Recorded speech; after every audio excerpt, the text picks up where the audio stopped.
And welcome back to the channel, everybody. Welcome back to a new video. And today we're going to talk about something that I know that Dodge and frankly every maker of EVs would like for us to ignore and act like is not happening. But it is something that is going to certainly impact people on a very deep and personal financial level. And it's something that's currently affecting people on a deep and personal financial level after paying stupid prices for cars this last 3-4 years, and now they're finding themselves buried. Even people who have bought cars recently and are overpaying for those cars are finding themselves in a very tight and tough financial position, which is leading to, I think we're close to one of the highest delinquency rates on car loans in a decade, and that's leading to people who are repoing their cars voluntarily and involuntarily and causing people to destroy their credit, leading to a situation where less people are going to be able to buy cars. But one thing dealers did not anticipate when they were overcharging for cars this last few years is that these are the customers that are going to come back, let's say 2-3 years later, and say, look, I want a new car. I want the newest version. And now when they offer them a ridiculous low price on that car after telling them that that car was going to hold its value, if it was a Dodge Challenger or Charger, that it's going to go up in value, you're making a great investment. Now they offer them 20, 30, 40, 50% less than what that car sold for to them just 2 or 3 years ago, meaning they're probably still buried in their cars, especially people who took longer term loans, got stuck in some of the higher interest rates, and people just in this last year and a half that got stuck in higher interest rates and still paid top dollar for cars. And I don't even want to talk about the people who paid enormous, humongous markups. But with the gas cars, we knew that all cars would have a level of depreciation. That's normal. We accept that. You know, they always say, well, as soon as you drive off the lot, you lose 10% or you lose 20%. We've all heard that. But what happens in real life with EVs? Well, it's significantly worse, and it's so painfully worse. And I'm not even talking about, having to buy more tires for those things, having to sit at chargers and waste your life away. I'm not talking about the battery replacement costs if the car is damaged in an accident or simply out of warranty when that battery finally decides to die. I'm not talking about battery degradation. I'm not talking about the fact that electricity has to come from somewhere and likely is coming from fossil fuels in many cases because renewable energy is not something that's prolific enough. I'm not talking about the infrastructure that is an absolute disaster, and just go to any charging station that's not a Tesla supercharging station. Those are somewhat of a nightmare already themselves. But normal chargers, level 2 chargers, are going to be lined up with people pissed off and fighting with each other about who's next in getting their car charged to sit there for 20, 30 minutes to an hour to sometimes even longer, to the Hummers being given away for $8.99 a month because nobody wants something that's going to take 16 hours to charge at their house with a dedicated charger. I'm not talking about all those issues. I'm talking about simple, real-life depreciation, what buries people in their cars, which puts them in a position where even though normally they would pay a negative or simply roll some negative onto the next car. We've all done it in our lives, but now it's going to be nearly impossible. So what I did is I compiled a bunch of examples of EVs and what happened in the last couple of years. And I used 2022 to come up with the model here because that would enable an entire year that they would have had the car of 2023, since we're partially through 2024, meaning had they bought the car at the end of 2022, they would have had the car at least 1 year. And then if they still have the car right now, they would have had at least 1 year and 10 months. So what happens to the values of a lot of these EVs, and how bad is it really? Well, let me show you. So I decided to pull a bunch of examples since I don't have the Scat Pack Daytona EV data, because obviously it hasn't even made it to dealers yet, despite having promised to be there in the middle of this year. And now we're in October. Middle of October, it's still not there. Probably won't make it there this year. So we're going to deal with what we do have. And since Dodge thinks they're a luxury brand now and pushing prices up to like $65,000 for the RT, $75,000 for the Scat Pack, meaning that an optioned car is probably going to be $70,000 for an RT, $80,000 to $85,000 for a Scat Pack.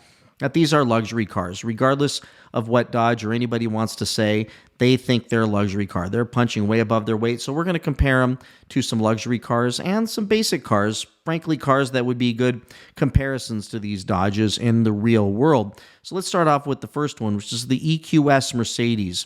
This car was touted as one of the most revolutionary luxury electric vehicles ever. And in 2022, the MSRP was $102,000 for the 450 Plus and $119,000 for the 580 4MATIC. So let's just say that's base MSRPs. Add any options, and these cars were definitely hitting the low end of $110 to $115,000 to $125,000 to $130,000 on the dealership lots. Well, let's see what happened in 2022 to today. If you want to buy one of these things today, I've got this set on 2023, but let me go to 2022. You want to buy your 2022 today, it's $44,000 for a 32,000 mile car, $50,000. So we're talking about a 60 to 70% drop in value. That is insane. So if you paid $125,000 for that car, you've lost 70% of the value on that car in just a year and a half, a little over a year and a half. Look at some of these. 2022 with big miles are $31,000, but 28,000 miles, $34,000. This is a car that was at least $110,000 minimum, $110,000 just in 2022. Let's say they bought it at the tail end of 2022, November, December 2022, and have had it for let's say 18, 19 months, or geez, I don't know, a year and 10 months. We're sitting here looking at $34,000. That's what their car is worth, that they paid $120,000 for. But here, let's go ahead and look at what happens in 2023s. So let's say they just bought one 11 months ago. 11 months ago in December of last year, they're still looking at 42, 52. That's the big dog right there with 6,900 miles, probably not going to sell. Let's look at real life stuff. 14,000 mile 2023 at 43,000. This guy paid at least $110,000 for that thing. If he bought it, he paid tax and license depending on the state he's in, and he paid a ton of money for that car. So that is brutal. 43,000, 44,000, 45,000, all over the place. You can buy these things in the 40s, and I can guarantee you, walk in the dealership with a stack of $100 bills, you get one for $40,000. But just be prepared that you're going to be selling it for $34,000 probably 6 months after you buy it, because they're charging full retail, and they paid about $35,000, maybe $38,000 for these things when they took them back from the dummy that paid $112,000 for it. So that's the EQS, and it's an ugly, ugly, ugly car. But now let's talk about the Tesla Model 3, because that's the car everybody knows. The base at $47,000. And these prices are pretty accurate because they don't inflate a bunch of stuff. $58,000 to $63,000. Let's call it $47,000 to $63,000. You can now buy a 2022. Let's just make sure we're looking at 2022s and 2023s. Here's a 2023 with 36,000 miles for $20,000. Here's a 22 with 51,000 miles for $17,000, $18,000. Can you believe that? Here's a 2023 with 53,000 miles for $15,988.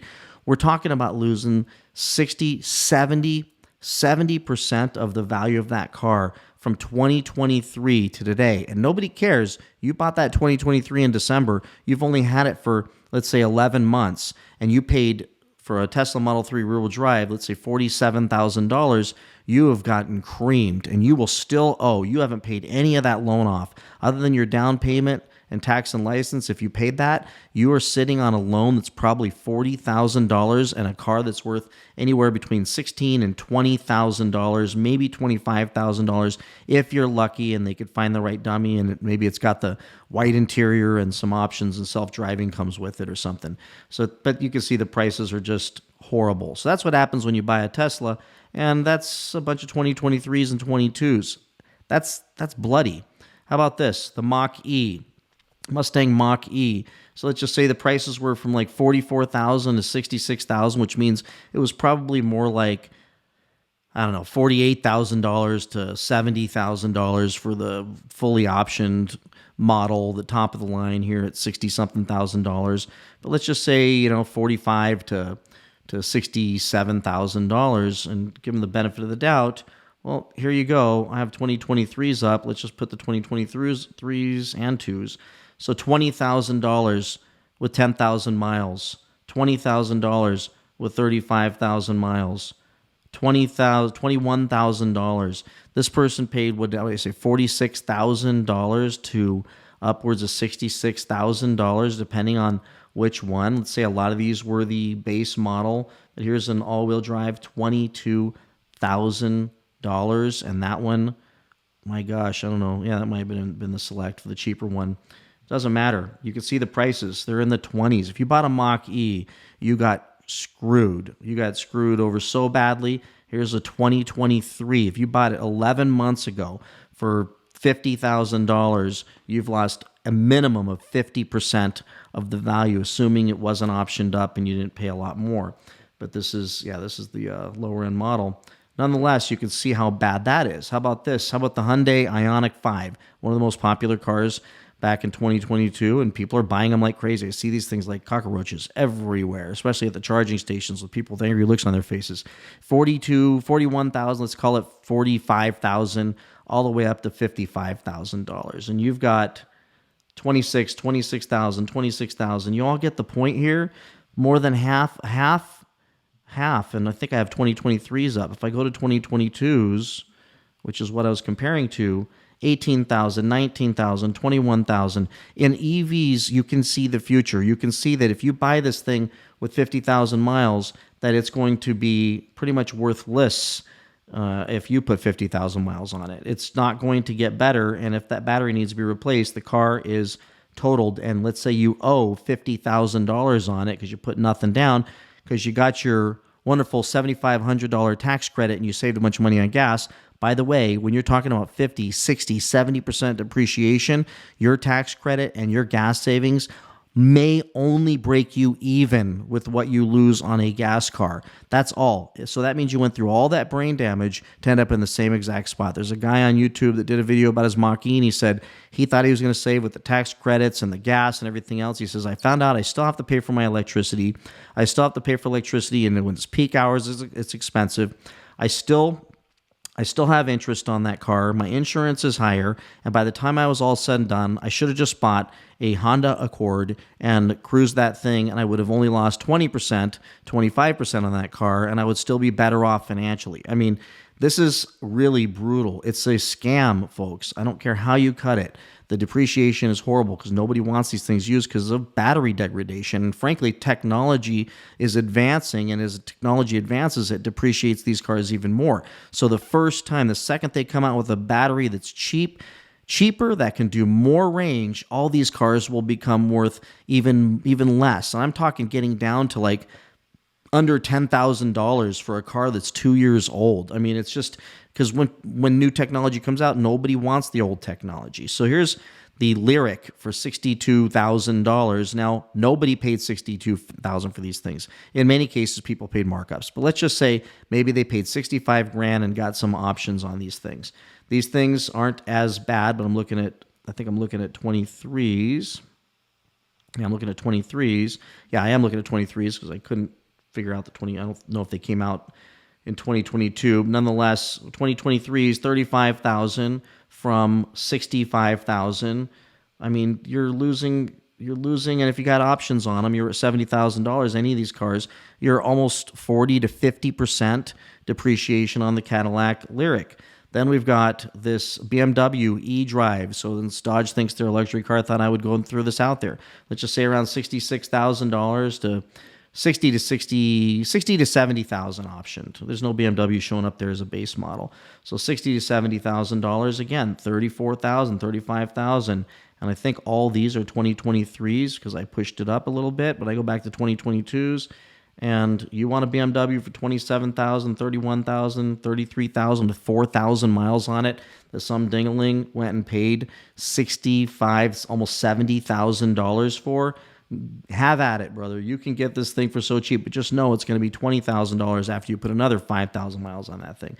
That is brutal. I haven't seen anything like this in the history of owning cars. Here's a gas RT. Thought I'd compare it to a couple gas cars. Here's a gas RT, $42,000. Let's just say these things were $46,000. If you're smart, you did you didn't pay any more. You didn't pay a markup or anything like that. So $46,000. Still stupid. Should have been a $30,000 car. But nonetheless, we can talk about that in a separate video, how Dodge gouged everybody and raised prices. But in 2022, let's just say $45,000 for an RT with some options on it.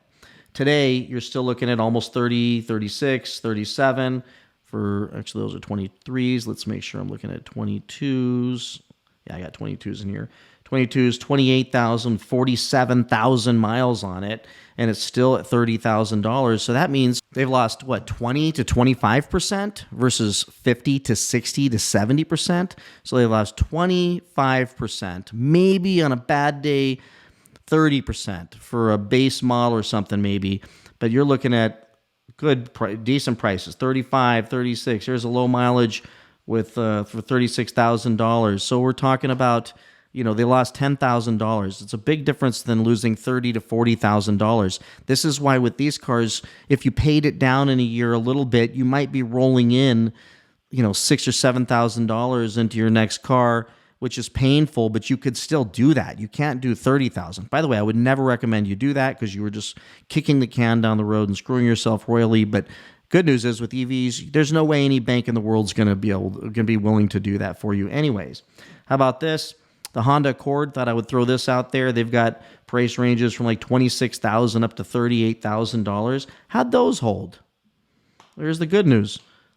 So $28,000 to $38,000, you're looking at, for the base, the $28,000, let's say the EX was $32,000, it's still $24,000. So they're still barely losing, what's that, 20%? I'm just guessing these numbers out there. It's not 50%. So even with the Accords, a freaking Honda Accord's holding its value better than a Mercedes-Benz percentage-wise. Of course, it's a great car, and this car will still be running 25 years from now. Some little old lady's gonna, or some little old man like me is gonna be driving this thing to church when I'm 90 years old with the same engine with about 200,000 miles on it, and just changing the oil and keeping the tires going. And not a single one of these EVs will still be around. How about lastly, let's look at a Scat Pack wide body. Scat Pack wide body, $58,750. Let's just say they were anywhere from $60,000 to $65,000. Let's be fair. Let's go ahead and inflate the price a little bit and assume that, you know, the dealer's held firm and you had to pay MSRP, whatever. So somewhere in that $60,000 range. I mean, obviously my Swinger was more because of special edition. So let's just say $60,000, $62,000. To be fair, I want to be fair. And here we are looking at some 2022s still in the $50,000 range for the wide bodies. So this is what I'm comparing it to. Wide body, almost $50,000, $48,000. This one with 10,000 miles, $32,000, and it's crashed. So you can get a crashed one. This is not a wide body. So if we look at these wide bodies, 40,000 with 8,000 miles on it, and that thing, yeah, that's not a bad deal. Bottom line is, it's still not 50%, 60%, or 70%. 44,000, those aren't wide bodies. Well, that one's wide body. So $44,000. So we're talking about $10,000 to $15,000 losses on these things. Now remember, these are all retail prices. Dealers are going to pay less. It's going to hurt more. Same goes for the EVs. So that is what they don't want us to know, is that you're going to pay more for insurance. You're going to pay the same interest or more because banks don't like them. And as banks catch on to these depreciation numbers, banks are going to be very cautious because they know they're going to be left holding the bag when people cannot get out of their cars and they have to voluntarily repo those cars. Then they have to chase those people down for the deficiency. And it won't be a little deficiency. I'm talking 20, 30, 40, 50, 60, like in the Mercedes, $70,000 in depreciation or in negative equity deficiency that they've got to chase them down to get. That's brutal. That's something that people cannot recover from easily and quickly. And I'm telling you, trying to push people into these Dodges, knowing these things are going to be minimum 50, 60% in depreciation almost immediately. I will mark my words. It's probably going to be worse because it's still a Dodge. So with that, everybody, please like, subscribe. Let me know what you think in the comments below, and I will see you in the next one. Bye-bye.